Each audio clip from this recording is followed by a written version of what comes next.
Donc, comme François vient de le nommer, là, je vais vous présenter un projet qui porte en fait sur la fin de vie des personnes qui vivent avec la SLA, sclérose latérale amyotrophique. Je vais utiliser la SLA pour la présentation.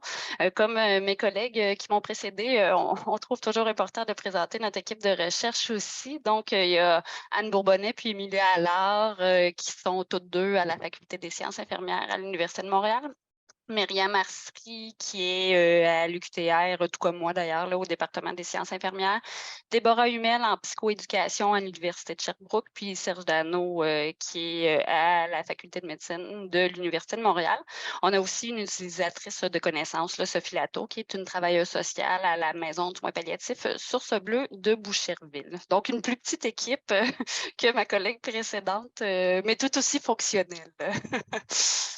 Pour ce qui est de la problématique, là, ce qui nous a amené, ben, il y a 2 choses qui nous ont amené, à ce projet-là, si on veut. Il y a ce que notre, les écrits empiriques, si on veut, mais aussi, ça part d'un projet qu'on appelle SLA1, donc un premier projet qu'on avait entamé avec sensiblement la même équipe, dans lequel on est allé voir les infirmières, en fait, pour voir comment ça se passait. C'était quoi les enjeux qu'elles rencontraient quand elles, prodiguaient des soins aux personnes qui ont la SLA en fin de vie. Plusieurs résultats, sont sortis, de de cette étude-là, si on veut, qui, est en phase de publication puis de transfert, des résultats, ou transfert des connaissances plutôt, mais, notamment, c'est que nos infirmières étaient un peu et infirmiers étaient un peu, inconfortables des fois souvent de discuter de la fin de vie avec, les personnes qui ont la SLA. Puis aussi, une fois qu'on était rendu à une phase peut-être plus avancée de la maladie, les gens qui ont la SLA étaient plus vraiment en mesure de communiquer verbalement, souvent en raison de l'évolution de la maladie. Donc ça devenait complexe de connaître, ce que les souhaits, si on veut, de ces personnes-là. Au niveau empirique aussi, il y a quand même quelques écrits là-dessus, puis on a entamé notre demande, en fait, avec ce verbatim-là, qui était une personne qui vivait avec la SLA, qui disait je vais juste lire, je m'excuse, qui disait, «J'ai demandé si j'allais être en mesure d'avoir accès à une trachéotomie ou une ventilation dans le futur. Il m'a répondu un non catégorique. Mais qu'en est-il de ce que je veux? Ça ne semblait pas avoir d'importance pour eux. Je me sens totalement inutile et j'ai l'impression que ma vie ne vaut pas la peine d'en parler.» Donc, il y a plusieurs personnes qui vivent avec la SLA qui veulent être entendues sur leur fin de vie, mais ils veulent aussi un dialogue ouvert avec les professionnels de la santé, ce qui n'est pas toujours très évident. Pardon. Pourquoi c'est pas évident? Certaines raisons que j'ai déjà évoquées. Oui, on le voyait dans notre étude, précédente, mais on le voit aussi beaucoup dans les écrits. Donc, il y a une réticence vraiment des professionnels de la santé à aborder, les sujets qui sont reliés à la fin de vie avec les personnes atteintes. Je dois dire aussi, puis je l'ai pas écrit, je dois dire que, ce qu'on sait des personnes qui ont la SLA, c'est pas tout le monde, par contre, qui veut parler de la fin de vie non plus. Donc, il y a aussi un certain équilibre à atteindre ou une certaine personnalisation dans les soins qu'on doit donner, mais il reste qu'une grande majorité qui voudrait être en mesure d'en discuter. Les professionnels sont réticents, par contre, à aborder le sujet.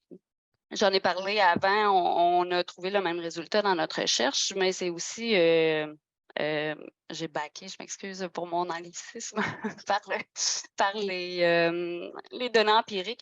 Les enjeux de communication arrivent en général tôt ou tard, quand on a la SLA. Ça peut être à cause de la dyspnée que les gens vont avoir la difficulté à parler, mais souvent ça va être la dysarthrie, puis qui va devenir complète avec le temps. Les connaissances empiriques sont limitées sur les enjeux, vécus par ces personnes-là, puis leurs souhaits, là, si on veut. Donc, c'est un peu ça la problématique, résumée en quelques minutes, là, qui nous a amenés au projet qu'on entame, tout juste. Donc, ce qu'on souhaite pardon.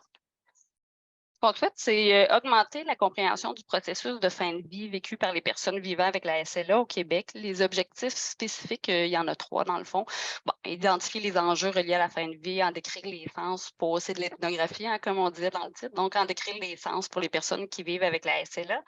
Décrire les facteurs qui influencent ces enjeux et ces sens-là, puis dégager des recommandations pour améliorer les pratiques entourant, la fin de vie de ces personnes. J'ai déjà parlé, de la méthode. En fait, un petit peu, là, c'est de l'ethnographie critique. On voudrait aller voir entre 12 et 15 personnes, autant les, personnes qui vivent avec la maladie que leurs proches. Là, vous dites: «Ben, pourquoi on va aller voir les proches si on veut vraiment aller voir l'expérience des personnes?» Ben, c'est sûr, il y a un défi, là, on voudrait avoir beaucoup plus que 12, 15 personnes, mais il y a un défi, tu sais, comme je l'ai nommé un petit peu avant, il y a un défi au niveau de la communication qui fait en sorte que ça peut nous limiter dans notre recrutement, si on veut. Les proches, on va aller les voir, mais pour qu'ils nous parlent de l'expérience, à travers à travers leurs yeux, mais l'expérience de leurs proches. Puis on va pouvoir faire, on va pouvoir comparer en fait, ce que les personnes nous disent, ce que les proches nous disent de cette expérience-là. Donc, des entrevues semi-structurées, mais aussi on va y aller, dans la collecte de données avec une collecte d'artefacts. La collecte d'artefacts, c'est quelque chose qui est quand même important en ethnographie. Il y a déjà des biographies, il y en a quelques-unes là, qui ont, ben, j'allais dire publiées, mais il y en a quelques-unes disponibles là, qui, touchent directement la fin de vie, la mort, qui ont été écrites, soit par des personnes qui vivaient avec la SLA, soit par leurs proches. Aussi, il y a quelques articles, de journaux, québécois puisqu'on vise, le Québec, là, dans le fond, c'est pour ça qu'on va voir les articles, autant les articles de journaux que les biographies qui ont, été, publiés ou qui ont été réalisés par, des gens au Québec. Pour ce qui est de l'analyse, c'est une méthode, proposée par Spradley. Je vais vous épargner, les détails. Les retombées attendues basées sur une taxonomie, proposée par Gervais Chagnon, il y en a 3 principales, si on veut, le développement de nouveaux savoirs, augmentation de la qualité des connaissances, élaboration des meilleures pratiques, valorisation des savoirs, pardon, d'expérience. Pour ce qui est du développement, de nouveaux savoirs, ben, évidemment, on va mieux comprendre les enjeux reliés à la fin de vie des personnes vivant avec la SLA, puis on va pouvoir émettre des recommandations aussi visant l'optimisation des pratiques. Le deuxième point, augmentation de la qualité des connaissances, élaboration des meilleures pratiques. Et c'est particulièrement important. Il existe certains guides de meilleures pratiques, dont un au Canada d'ailleurs, mais dans d'autres pays aussi. Les guides de meilleures pratiques sont souvent, en fait, c'est pour la prise en charge des gens, ben, des soins de ces personnes-là qui ont la SLA. Par contre, il y a souvent des sections sur la fin de vie, mais qu'on parle de fin de vie ou du reste du guide, souvent, ça va s'appuyer sur des consensus, d'experts, dans le fond. Donc, on n'a pas vraiment assez de données empiriques ou, assez, la force de la preuve n'est pas suffisante encore pour, avoir des meilleures pratiques qui se basent sur autre chose qu'un le consensus d'experts. Donc, on va pouvoir, contribuer à améliorer, si on veut, les meilleures pratiques. Puis finalement, ben, valorisation des savoirs d'expérience. On veut, en fait, c'est structurant puisqu'on veut intervenir éventuellement, mais on ne veut pas intervenir n'importe comment. On veut que ce soit basé sur ce que les gens veulent, en fait, ce qu'ils nous disent, ce qu'ils nous rapportent, leurs volontés, leurs souhaits, leurs craintes aussi. On veut pouvoir intervenir là-dessus. Donc, de là, la valorisation des savoirs d'expérience, pour ce qui est des retombées attendues. Donc, voilà, ça fait le tour. Je vais être heureuse d'avoir vos questions, tout à l'heure.